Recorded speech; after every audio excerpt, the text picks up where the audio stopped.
Hello class, this is Dr. Anderson and we are continuing to talk about cells.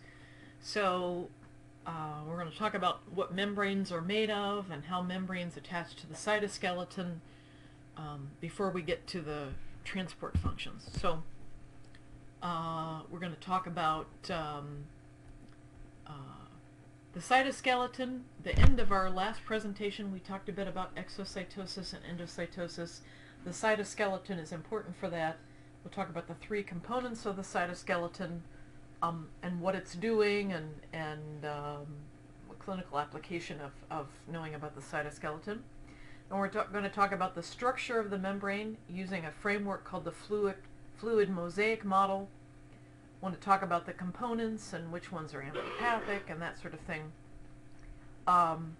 We've talked about phospholipids and how they spontaneously form a bilayer. So when we talk about a bilayer, that's the phospholipids alone. But then when we add the proteins in it, then we get a plasma membrane. We find all sorts of kinds of proteins, and we're going to talk about some messenger systems, some enzyme systems that we find in the membrane, and concentrate on the cyclic AMP system. Then talk a little bit about what's in the membrane and all that sort of thing, and what makes it permeable and impermeable and that kind of thing. So we'll just talk about the nitty-gritty of the membrane, and then in our next presentation we'll talk about transport proper. So the cytoskeleton. We've talked about how membranes can form vesicles. The vesicles can move into a cell, or a vesicle can fuse with a membrane and contents be released. Well, how are these vesicles getting around? They're taking a ride on the cytoskeleton. What I need you to realize is that a cell has a big scaffold inside of it that's based on that cytoskeleton. It isn't just things sloshing around. There's a lattice, there's a framework inside the cell, and many organelles can attach to that cytoskeleton. There are little tiny proteins called molecular motors.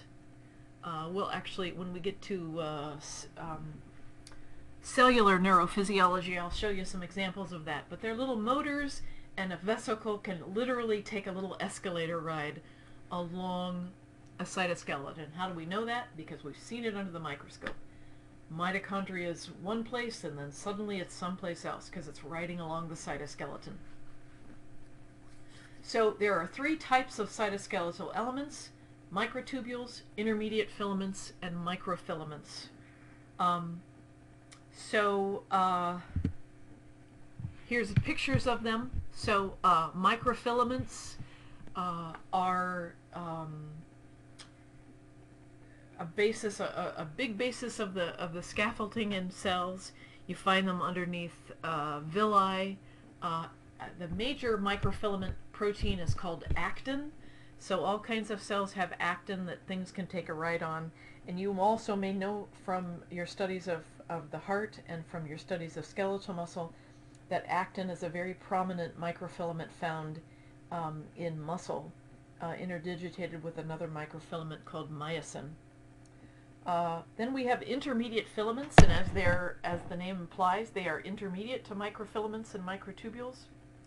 Intermediate filaments, so desmin is an example of an intermediate filament. Keratin is an example of an intermediate filament. There are so many types that there are just too many to name. Intermediate filaments tend to be fixed, and they tend to be a bridge between the other two. So they're not only medium in size, they tend to connect the two.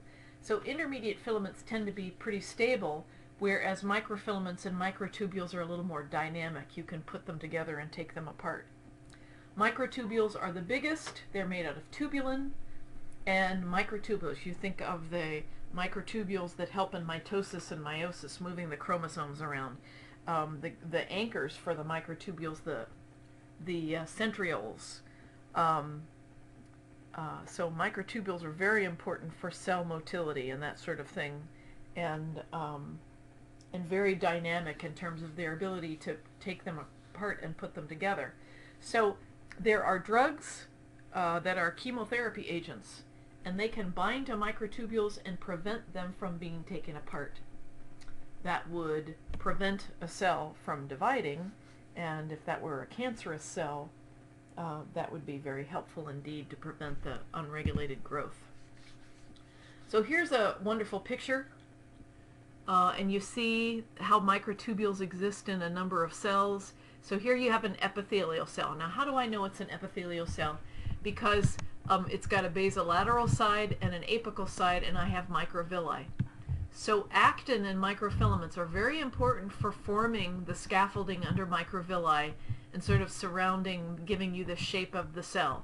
Intermediate filaments are found all over the place, bridging the gap between actin filaments and microtubules. And here you have a microtubule that's a centrosome, and from that you can build microtubules for cell division process. I wouldn't expect an epithelial cell to divide. There would be stem cells and epithelial cells that could divide, but showing you the structures. Microtubules are very important along the axon. Vesicles of neurotransmitter can take a ride on the microtubules. There are also intermediate filaments that give the axon its strength. Shoot, I had another example of microtubules and I've lost it. Intermediate filaments, keratin is a very important intermediate filament, and of course keratin is a protein that helps skin cells to be waterproof and for us to have a nice epidermis. Oh, and I've already answered this question. So, blocking the assembly or disassembly of microtubes would interfere with a cell being able to divide. And if you prevented a cancerous cell from dividing, you would, that would be helpful indeed in terms of cornering or preventing the cancer from spreading. All right, so the plasma membrane connects to the cytoskeleton. There are proteins in the plasma membrane that can attach to actin or intermediate filaments, and then can attach to proteins out in the extracellular space. So the major component are the phospholipids. Remember, those are amphipathic molecules. The tails head inward and the heads point towards the aqueous portion. Phospholipids, I'm missing an I there, I apologize. Glycolipids, there's the carbohydrate groups tend to face towards the extracellular fluid. That forms this little fuzzy carbohydrate covering on a cell that's called the glycocalyx. The glycocalyx has some signaling properties, but we don't totally understand it yet. Cholesterol is a very hydrophobic molecule that interdigitates between the phospholipids. It helps strengthen the membrane, helps decrease its fluidity. So if you don't have enough cholesterol, the membrane is so fluid, it's easily disrupted. If you have too much cholesterol, then the membrane becomes brittle. But you want the right amount of cholesterol to strengthen and stabilize the membrane. Then we have all sorts of proteins. Some of those proteins have hydrophobic elements that allow them to sit right in the membrane. Some proteins just associate with the edges. So here's a picture from Vander. So you see a beautiful electron micrograph. You see a little bit of the fuzziness across, that's the glycocalyx. And if you see our cartoon, here's our phospholipids. So the tails are in, the heads are pointing towards the aqueous solution. We have maybe even a little cytoskeleton element attaching here. There are proteins, integral proteins, that permeate all the way through.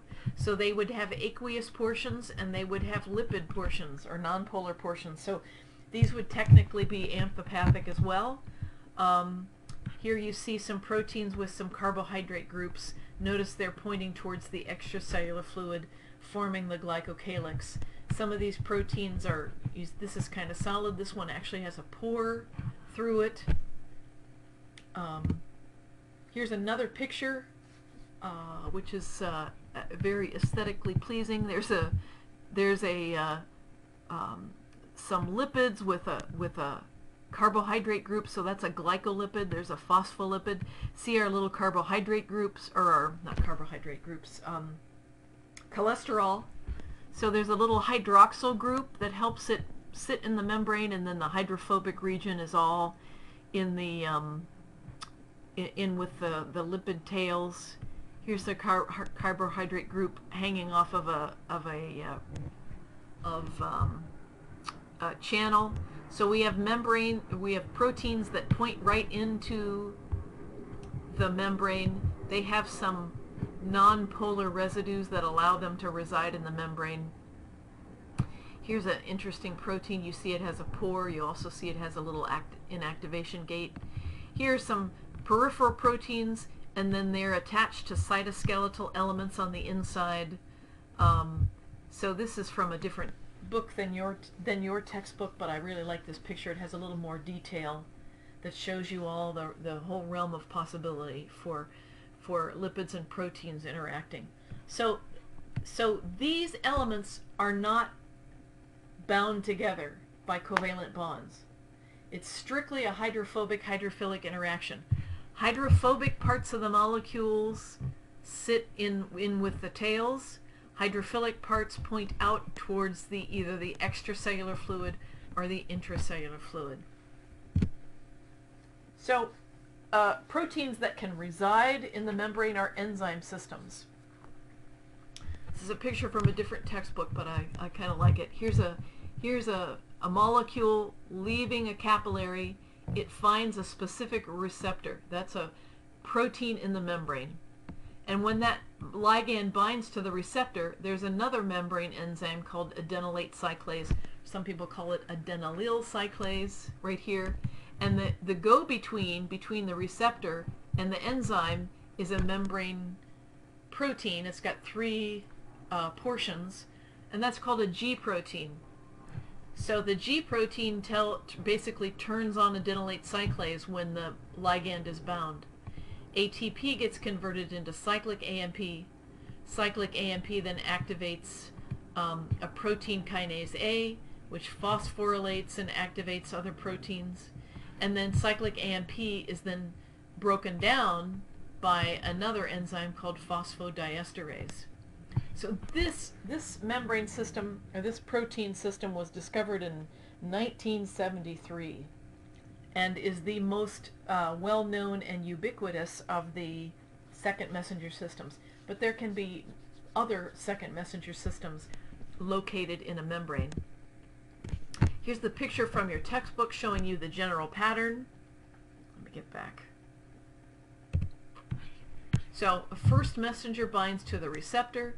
Here's the three parts of the G protein activating adenylyl cyclase, and we get the activation of cyclic AMP. Cyclic AMP activates a kinase. Kinases are enzymes that put phosphate groups on. So you take an ATP and phosphorylate a protein, and that changes how that protein is going to behave. So a molecule outside the cell can activate metabolism inside the cell.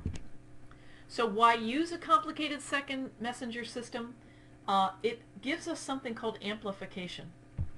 So notice that we have a first messenger and several cyclic AMPs produced, which activate several protein kinases, each phosphorylating many enzymes, and we end up with millions of product. So a very small amount of ligand can have a very profound effect inside the cell.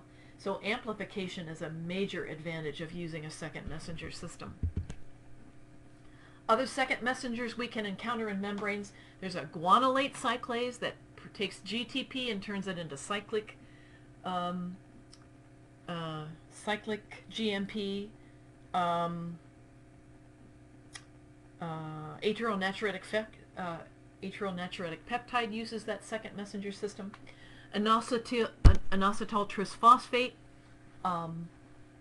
you get IP3 production via a phospholipase C membrane. I believe gonadotropin releasing hormone works through IP3. Calcium calmodulin, very important for smooth muscle activation. Tyrosine kinase. Now tyrosine kinase doesn't have a G protein. There's a enzyme activity associated with the receptor, and as a result, a tyrosine amino acid in the protein is phosphorylated and causes activation. Insulin is a very important hormone working through a tyrosine kinase. So why do we have plasma membranes? Why do we need this separation? Well, we have an intracellular compartment and we have an extracellular compartment, and they're very different. The inside of the cell is high in potassium, the outside of the cell is high in sodium. And so I guess I can use this picture. So this phospholipid separation is very good at separating two components and keeping them separated. So here you see a lipid membrane and the heads are pointing out. So here is the inside of the cell that's very high in potassium. And you see carbon dioxides being produced. That would diffuse out towards the extracellular compartment. What does that imply about CO2? Implies that it's lipid soluble, right? We have oxygen molecules on the outside. They'd be able to diffuse in. And we also see high sodium on the outside. So we're separating two compartments that are very, very different. What we're also going to find is because sodium is charged and potassium is charged, we can get a charge separation.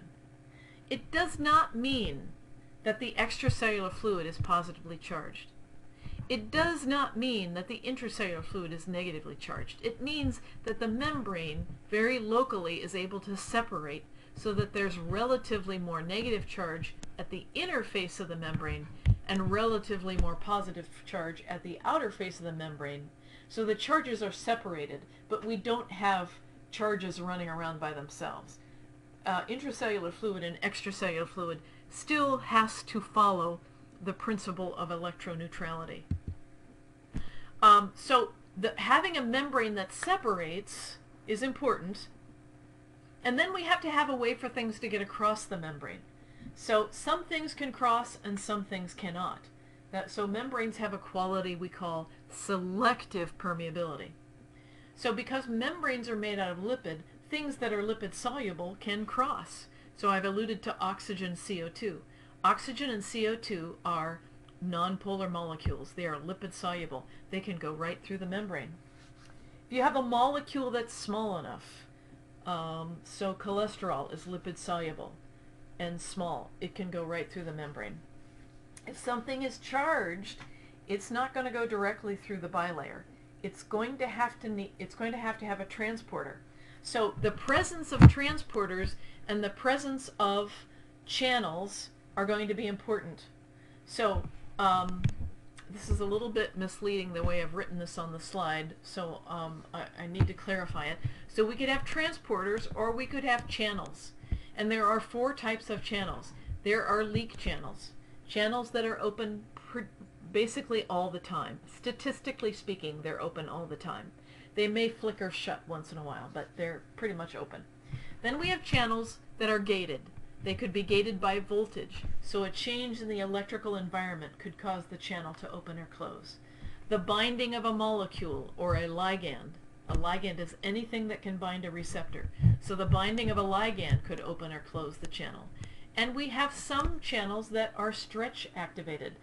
There's been a flurry of research, I'd say in the last 5 years, of the structure and the function of mechanically gated channels.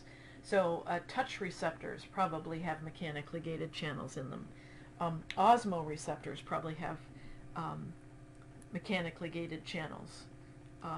And so that's the type of channel we know the least about, but information is coming in all the time. Alrighty, so we're ready to start talking about transport, because now we know cells are defined by a membrane. The membrane is mostly lipid, so it's very good at separating an intracellular compartment and an extracellular compartment, and we have membranes that allow things to cross. And now we want to talk about how things cross in a formal way. So let's stop, think about your questions, Think about what you're not understanding, what you are understanding. Look over your learning objectives. See if you can answer them without looking at notes or without looking at your book. And then make note of those things. Bring your concerns to class or ask questions on the class website so that you're able to master the learning objectives. Thanks for hanging in there with me, and I'll see you next time.